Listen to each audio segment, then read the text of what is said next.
না না কিসের আমি তো আসলাম, আপনারা তাকে বলছেন, রিকোয়েস্ট করছেন আমার দরকার তাই। আর এটা প্রত্যেকটা মানুষের জন্য এরকম কিন্তু ফার্স্ট টাইম, আপনাদের জন্য কিন্তু ফার্স্ট টাইম এরকম সিচুয়েশন। সো আপনারা যে পজিশনে আছেন আমরাও সেই একই পজিশনে আছি, প্রত্যেকটা মানুষই কিন্তু একটা এনভায়রনমেন্টের ভিতর দিয়ে যাচ্ছে। বাট আমার কাছে মনে হয় প্রত্যেকটা মানুষেরই সাপোর্ট করা উচিত। কারণ দেখেন যে আপনি যেটা বললেন যে গেট ভেঙে টিকিট পাচ্ছে না, খেলা দেখছে, বা দেখেন একটা নতুন যদি কোনো কিছু একটা এনভায়রনমেন্ট আসে সেটা কিন্তু একটু ডিফিকাল্ট হয়। এবার একটু ডিফারেন্ট হচ্ছে, বাট আমার কাছে মনে হয় প্রত্যেকটা মানুষ পাশে থাকাটা ইম্পর্টেন্ট।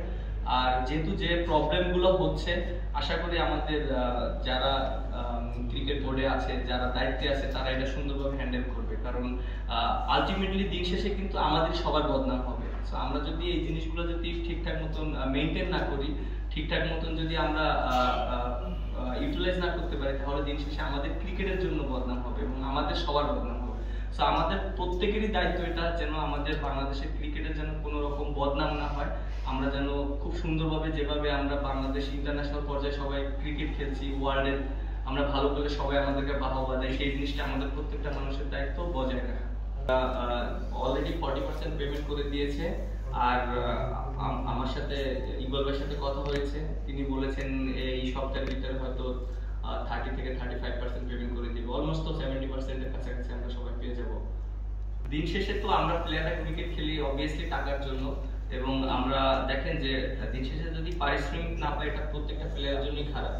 আর যেহেতু সবাই একটা দিক থেকে আশা করবে অবশ্যই, যেহেতু ক্রিকেট বোর্ড আমাদের গার্জিয়ান, ক্রিকেট বোর্ড অবশ্যই এটার ব্যাপারে কথা বলবে, এবং তারা আমাদের প্রত্যেকটা মানুষের হয়তো রেসপন্সিবিলিটি নিয়ে কথা বলবে সবার সাথে, যারা ফ্র্যাঞ্চাইজি ওনার আছে।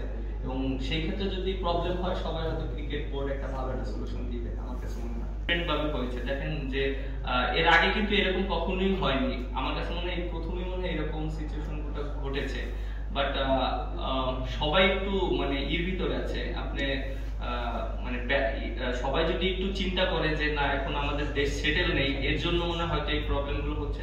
বাট আমার কাছে মনে হয় যে আপনি যেটা বললেন যে এখানে আমাদের যারা দায়িত্বে আছে, যারা টুর্নামেন্টটা চালাচ্ছে, বিপিএল গভর্নিং কাউন্সিল, তারা এটা নিয়ে কাজ করবে, এবং তারা আশা করি যে তারা সুন্দর একটা ভালো একটা সমাধান দেবে, এবং তারা অবশ্যই প্লেয়ারদের সাথে থাকবে সবসময়। অ্যাজ ইন্টারন্যাশনাল প্লেয়ার আপনার জন্য কতটুকু এম্বারেসিং বিষয়টা? এটা তো অবশ্যই খারাপ লাগার বিষয়।